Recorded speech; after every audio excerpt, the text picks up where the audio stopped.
Good morning to all of you. Welcome to Law of Tort students. మీకు క్లాసులో negligence మీద చెప్తున్నాను. Negligence is nothing but culpable recklessness as stated by or as defined by Salman. And Pollock says it is a mental element or negligence is contrary to the diligence. So Pollock says it need not depend on the mentality, but Salman says maybe culpable అన్నాం కాబట్టి culpable అనగానే criminal అవుతుంది కాబట్టి mens rea ఉండవచ్చును. State of mind of course law of టార్ట్స్లో state of mind అనేది మనకి అనవసరం. మెన్సిరియా ఉన్నా లేకపోయినా, ఇంటెన్షన్ ఉన్నా లేకపోయినా, మోటివ్ ఉన్నా లేకపోయినా, టార్ట్ జరిగిందంటే జరిగింది, కేసు పెట్టాడు, ఇంకా దాంట్లో అనుమానం అక్కర్లేదు. So simply to say negligence is breach of duty of care. 3 పాయింట్లు ఇంపార్టెంట్ గుర్తుపెట్టుకోండి. నెంబర్ 1, ఏ పని చేయాలని సరే you must do it very very carefully with due diligence.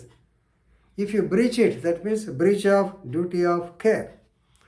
కాబట్టి దీంట్లో మనకి టార్ట్ ఫీజర్ అనేవాడు చెప్పాలంటే tortfeasor he owned a duty of care to the plaintiff. If that fails it's called breach of duty. Second point, breach of duty. Defendant should cause breach of duty. Breach of duty అనేది మాత్రం కొప్పలు మునిగింది ఏం లేదు. That breach of duty should cause legal injury or damage, or it should violate the fundamental rights of a human person. So plaintiff should suffer damages due to the act. ఈ 3 ఉంటేనే it's called negligence. Negligence can be filed as a tort case or it can be filed as a criminal case also.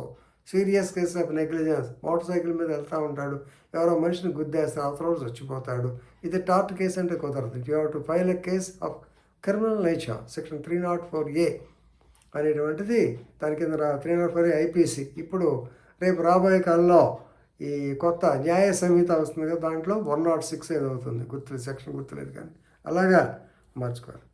And duty of care చాలా important. Medical నెగ్లిజెన్స్లో అయితే ఎన్నో కేసులు వస్తాయి. So దీంట్లో ముఖ్యంగా ఈ వీడియో చేసిన కారణం ఏంటంటే ఇప్పుడే కొన్ని ల్యాండ్ మార్క్ జడ్జిమెంట్స్ ఉంటాయి. 1932లో ఎక్కువ వచ్చినాయి. So one such judgement for negligence is Donoghue versus Stevenson. Donoghue గనాలి, Donoghue DONOGHE versus Stevenson 1932. So Donoghue అనే ఆవిడ లేడీ, మిసెస్ మే డోనో ఈవిడ పేరు, పూర్తి పేరు. సో ఈవిడ she went to a tavern. Tavern అంటే మన ప్రజెంట్ బార్ అనుకోండి, బార్లు. She went to the tavern along with her boyfriend. సరే ఏదో ఒక మగ ఆడ అక్కడికి వెళ్ళారు. వెళ్ళిన తర్వాత she order for ginger beer. So దానికి ఆర్డర్ ఇచ్చారు. సరే బీరు, అలాగే in the mean while they are gulping the Scottish ice cream. ఇది స్కాట్లాండ్లో జరిగింది. వచ్చింది, that was served in an opaque bottle. ఇది గుర్తుపెట్టుకోండి. సో బాటిల్ ట్రాన్స్పరెంట్గా లేదు. ట్రాన్స్పరెంట్ ఏంటి, కళ్ళదోడుంది అనుకోండి, ఇటు పెట్టి ఇటు పక్క నుంచి ఇటు పక్క కనపడతాం. This is transparency. అది హనీ కలర్లోనూ, బ్లాక్ కలర్లోనూ, లేకపోతే డార్క్ బ్లూలోనూ, ఏదో ఒపేక్ అంటే లోపల ఏముందో బయటకు కనపడలే, దాంట్లో సర్వ్ చేశారు. సో సరదాగా వాళ్ళు ఇద్దరు దాన్ని టంబ్లర్లో పోసుకొని ఆవిడ గల్ప్ చేసింది. ఫస్ట్ గల్పింగ్ అయిపోయింది. సెకండ్ టైం చేసేటప్పటికి ఆవిడకి ఏదో సౌండ్ వచ్చి చూస్తే దాంట్లో చనిపోయినటువంటి నత్త గుల్ల ఉన్నది, or dead body, or remnants of the dead body of a snail SNAIL were found in the drink. ఆడమ్మాయి దాంట్లో చూసింది. మనకే ఏమవుతుంది, ఇమీడియట్గా వాంతులు వస్తాయి. ఆవిడ కూడా ఇదే పరిస్థితి జరిగింది. She suffered from gastroenteritis.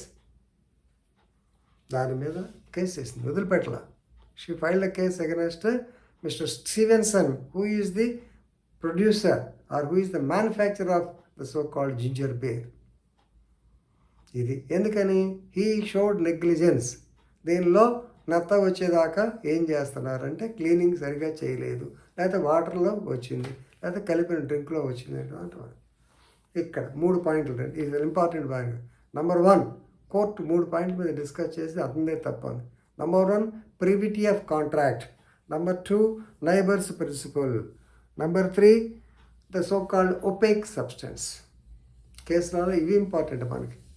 Number 1 privity of contract. అతను ఏమన్నా అంటే స్టీవెన్సన్, ఏమమ్మా నువ్వెవరు నేనెవరు, నా దగ్గర ఏమైనా కొన్నావా, నీకు నాకు సంబంధం ఏంటంటే హౌస్ ఆఫ్ లార్డ్స్ దాన్ని అక్కడ దాకా లాక్కెళ్ళి, అంటే మ్యానుఫ్యాక్చరర్, ఆ తర్వాత డిస్ట్రిబ్యూటర్, ఆ తర్వాత ఆ డిస్ట్రిబ్యూటర్ నుంచి రీటైలర్, లేకపోతే ఏజెంటు, సర్వర్, వీళ్ళందరూ.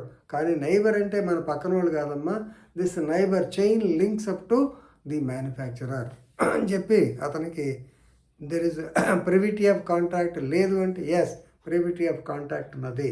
డైరెక్ట్ కాంట్రాక్ట్ లేకపోయినా, even though there is no direct contract with Mrs. May Dono versus Stevenson, but he is indirectly liable because of the chain. ఇప్పుడే చెప్పాను కదా.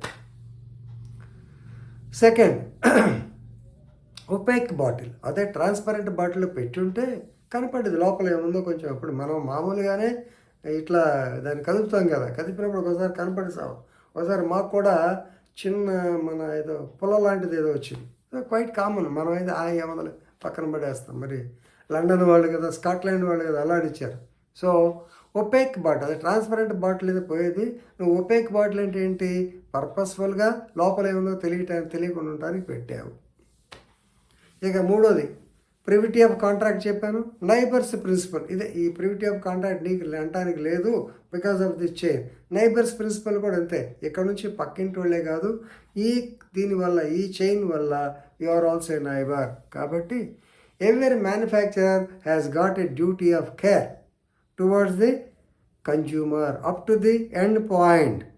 He must take reasonable care to avoid any act or omission which he can reasonably foresee would be likely to endanger or to injure the neighbor. ఇది కనుక్కోవాలి. కాబట్టి yes, you are liable to pay 108 pounds. అప్పుడు ఆ కాలంలో 1932 108.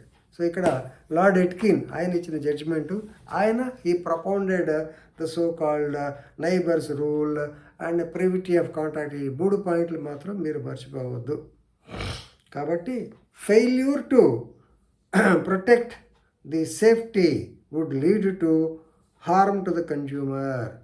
So the proximate relationship it not even though the relationship is distant, he is also owner is liable అన్నారు. ఈ case మీకు క్లాస్లో కూడా చెప్పాను. ఇది మాత్రం ల్యాండ్ మార్క్ జడ్జిమెంటు మర్చిపోకండి. వచ్చినప్పుడు డీటెయిల్గా రాయండి. Thank you.